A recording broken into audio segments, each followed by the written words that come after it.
தன் தலையை இதில் உபயோகப்படுத்தினான். பகவானுக்கு நமஸ்காரம் பண்றதுலாம் சிரஸை உபயோகப்படுத்தினானா ராஜா. சிரோ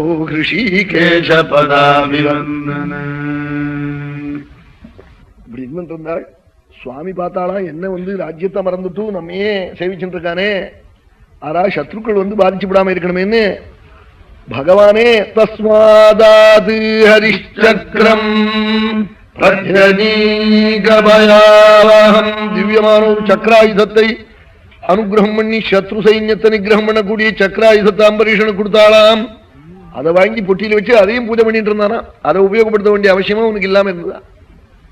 அவன் சில பெரிய பதவியில இருக்கிறவர் இந்த ரிவார்லோடு வாங்கி வச்சுப்பார். சில பெரிய மனுஷா திருடங்கள்லாம் வந்தா சொல்றதுக்குன்னு அது ஒண்ணுக்கும் உபயோகப்படாது.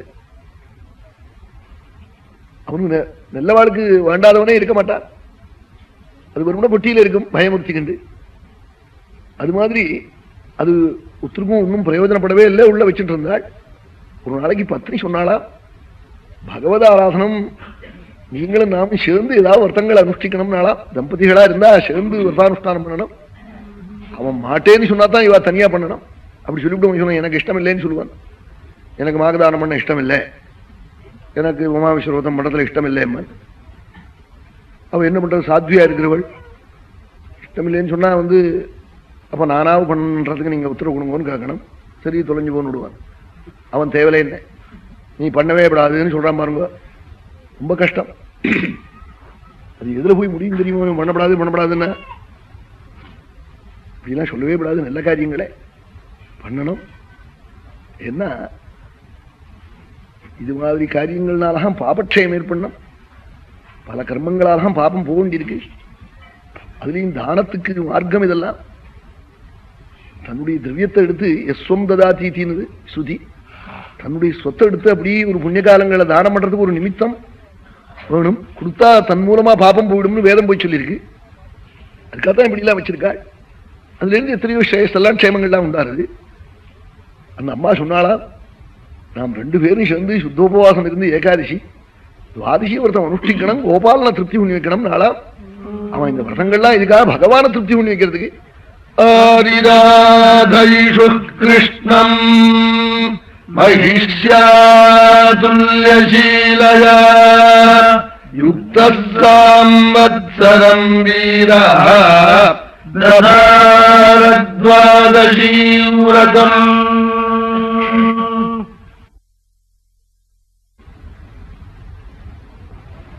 திப்ராஜபுரத்தில் ஒரு யாகம் நடந்தது. அதுல ஒரு ஸ்கந்த பக்தர் ஒருத்தர் வந்திருந்தார் 10 வருஷத்துக்கு முன்னாடி. அவர் முருகனை பத்தி பாடினா மனம் உருகும்பியா பாடுகிறவர். அவர்கிட்ட சிஷ்யர் ஒருத்தர், சிஷ்யன்னா கிருதயுக சிஷ்யனவன், கையை கட்டிக்கின்னு பக்கத்தில் நிற்பன், சேர்ந்து உட்கார மாட்டான், அப்படிலாம் பயப்படுவான். அவர் உட்காருன்னா உட்காருவான். அப்படிப்பட்ட சிஷ்யன் பிரம்மண விபூதி ருத்ராட்சம் போட்டு 2 பேருமா ஸ்கந்தனை பாடினா உருகி போயிடும். அந்த யாகம் நடக்கிற போது ஒரு நாளைக்கு அவரை எல்லாருமா சேர்ந்து பஜனை பண்ணு போன்னு விட்டாள். அவர் அப்படி பஜனை ஆரம்பிச்சு 2 கீர்த்தனம் பாடிவிட்டு நடுப்புற சொன்னார், நீங்க 5 நாளா சுப்பிரமணியம் சுப்பிரமணியம் சாமகால் கத்தராளே, முருகன் வந்தாளாஞ்சே, இப்போ நான் கானம் பண்றேன், முருகன் வருவாள் பாருங்கன்னு ஒரு பாட்டை இவர் ஆரம்பிச்சார். முருகா வான்னு ஆரம்பிச்சார் இவர். அந்த பயந்துட்டு இருந்த சிஷ்யன் குபீர்னு பாஞ்ச அவர் மேல விழுந்தான். என்னமா நீ சொன்னேன், நான் 5 நாளா யாகசாலையில் உட்கார்ந்துட்டு இருக்கிற போது என்னமா சொன்னேன்னா அவர் ருத்ராட்சங்களை அறுத்து அவர் கையில் இருந்த ஜால்ராவெல்லாம் பிச்சு அதுல இருந்த கயிறு கயிறெல்லாம் எல்லாம் போயே போடுத்து ருத்ராட்சங்கள்லாம். 5 நாளா இங்க யஜ்ஞசாலையில் உட்காந்துருக்கிற போது என்னமா நீ சொன்னேன், சாமகால் கானம் பண்ற போது வல்லேன்னு சொல்லிவிட்டியா? அந்த சிஷ்யன் அவரே நடுங்கி போட்டார். அவன் சொப்பனத்துல கூட என்ன இது மாதிரி சொல்லாத சிஷ்யன் இது மாதிரி பாஞ்சு விழுந்துட்டானேன்னு அப்புறம் சமாதானம் பண்ணி நான் சொன்னது தப்புன்னார் அவர். அப்படி எந்த கர்மாவில என்ன தெய்வம் எப்படி அனுகிரகம் பண்றதுன்னு ஸ்தூல திருஷ்டிக்கு தெரியாது, சூக்ஷ்மத்துக்கு தான் தெரியும். அதனாலதான் நாம் பெரியவாள் சொன்னதை செஞ்சு பண்ணோம். அதுல போய் இன்னமே இவன் கண்ணுக்கு இவன் 3/4 உடைக்கிற தேங்காய்க்கு சுவாமி நேரம் வருவாரா? அதை எதிர்பார்க்கலாமோ? அப்படி எத்தனையோ யோகிகள்லாம் நிசங்கேன ஒரு ஜென்மபி தபசு பண்றவாளுக்கே சுவாமி நேரம் சுருக்க வரல. அப்படி இருக்கிற போது எப்பவோ இவன் தலைவலி அன்னைக்கு அர்ச்சனை பண்ணாக்க அதுக்காக சுவாமி அன்னைக்கு காத்துக்கிட்டு இருந்து மருந்து போடுவாரா இந்த அமிர்தாஞ்சனத்தை போட்டோ. அமிர்தாஞ்சனம் உனக்கு தலைவலியை போக்க முடியா பண்ணுவார்.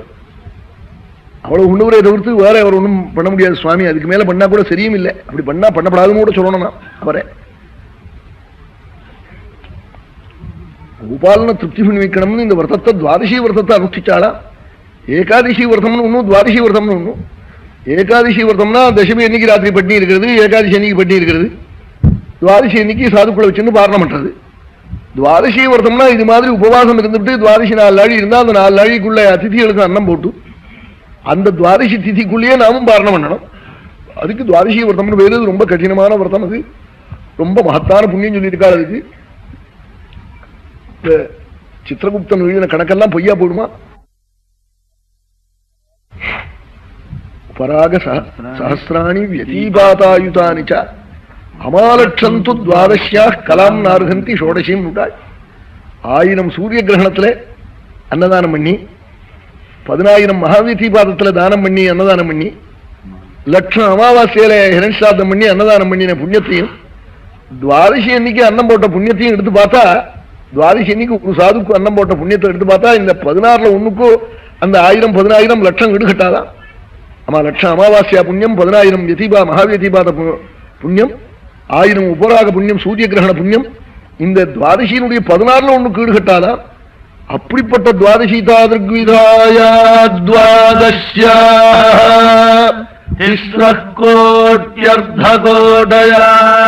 அந்த துவாதசியினுடைய 3.5 கோடி புண்ணியத்தை எடுத்தா மாதா பிதாக்களுடைய ஸ்ராத்த தினத்தன்னைக்கு பண்ற தானத்தினுடைய புண்ணியத்துல 16ல் 1க்கு ஈடுகட்டாதான். எந்த ஸ்ராத்தத்துக்கு திருநாகேஸ்வரம் 10 வந்து சீர்றது 1.25 ரூபாய்க்கு, அதுக்கு அத்தனை பெருமையா? மாதா பித்ரோர்மிருதாஸ்ய கலாம் நார்ஹந்தி ஷோடசி. சக்தி கணக்கு பார்க்காம தானம் பண்ண வேண்டிய காலம் நுக்காள் பீஷ்மர்.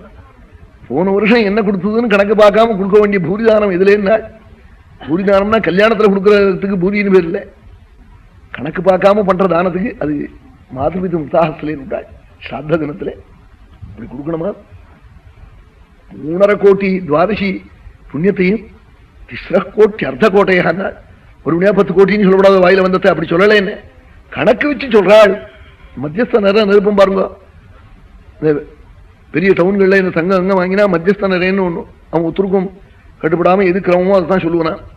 அது மாதிரி ரிஷிகள் மத்தியஸ்த நிறையா போட்டு 3.5 கோடி துவாதசி புண்ணியம் மாதபிது ஸ்ராத்தத்தை ஸ்ரத்தையோட பண்ணின ஒரு புண்ணியத்தை கணக்கெடுத்து பார்த்தா இந்த 16ல் 1க்கு அந்த 3.5 கோடி துவாதசி அது என்ன பண்ணும்னா, ஆமா அது மேல போடுமா, இது கீழே இருக்குமா, இந்த தட்டு கீழே அம்முமா வயிற்று.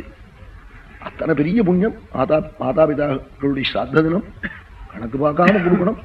அவன் ஏழ்மை அந்நீ தினம் பாராட்டாதேன்னு. அவன் உனக்கு கட்டிக்க வஸ்திரம் இல்லாதவனா கூட வாசாம்சி வாசசி வாசா உனதத்யான் மிருதேகன் பீஷ்மருடைய வாக்கியம் இது.